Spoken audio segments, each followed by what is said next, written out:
നിങ്ങൾ എപ്പോഴെങ്കിലും ചുബാകാബ്രയെ കുറിച്ച് കേട്ടിട്ടുണ്ടോ? ചുബ എന്ന വാക്കിന്റെ അർത്ഥം ആടെന്നാണ്. കാബ്ര എന്ന വാക്കിന്റെ അർത്ഥം കുടിക്കുകയാണ്.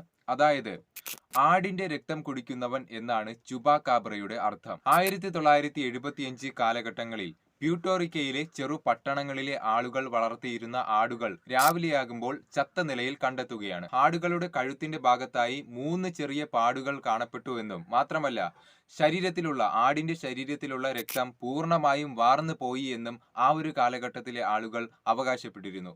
ഈ ഒരു സംഭവത്തിൽ ഏറ്റവും അത്ഭുതകരമായ കാര്യമെന്തെന്നാൽ മരിച്ചുപോയ ജീവികളുടെ ശരീരത്തിന് യാതൊരുവിധ കേടുപാടുകളും മറ്റൊന്നും തന്നെ സംഭവിക്കാറില്ല. എന്നാൽ ശരീരത്തിൽ ഒരു തുള്ളി രക്തം പോലും അവശേഷിച്ചിരുന്നില്ല. ആടുകൾക്ക് പുറമെ കോഴി, പശു, മുയൽ എന്നീ ജീവികളും ഇത്തരത്തിൽ കൊല്ലപ്പെടുവാൻ തുടങ്ങി. ഈ ഒരു ജീവിയെ കണ്ടുവെന്ന് അവകാശപ്പെട്ടവർ പറയുന്നത് ചുവന്നു തൊടുത്ത കണ്ണുകളുള്ള, ശരീരത്തിന്റെ പിൻഭാഗത്തായി മുള്ളുകളോട് രൂപസാദൃശ്യമുള്ള, പുറംഭാഗത്തോടു കൂടി നായയോട് രൂപസാദൃശ്യമുള്ള ഒരു ജീവിയാണിതെന്നാണ് കണ്ടവർ അവകാശപ്പെട്ടിരുന്നത്. എന്നാൽ ഈ ഒരു സംഭവവുമായി ബന്ധപ്പെട്ട് ശാസ്ത്രജ്ഞർ പറയുന്നത് നായ്ക്കൾക്കും കരടികൾക്കും ചില പ്രത്യേക രീതിയിലുള്ള വൈറസ് ശരീരത്തിൽ ബാധിക്കുമ്പോൾ അവയുടെ ശരീരത്തിന്റെ പുറംഭാഗത്തുള്ള രോമങ്ങളെല്ലാം തന്നെ കൊഴിഞ്ഞു പോകാറുണ്ട്. ഇതേ തുടർന്ന് അവയ്ക്ക് പ്രത്യേക രീതിയിലുള്ള ഒരു വിചിത്രമായ രൂപം ലഭിക്കുന്നു. ഇതിനെ ആയിരിക്കാം അവർ ചുബകാബ്ര എന്ന പേരിൽ തെറ്റിദ്ധരിച്ചത് എന്ന് ശാസ്ത്രജ്ഞർ പറയുന്നു. സോ എന്തായാലും അമേരിക്കയിലെ ചില ഗ്രാമപ്രദേശങ്ങളിൽ ഇപ്പോഴും ഈ ഒരു ജീവി ഉണ്ടെന്ന് ചില ആളുകൾ വിശ്വസിക്കുന്നുണ്ട്.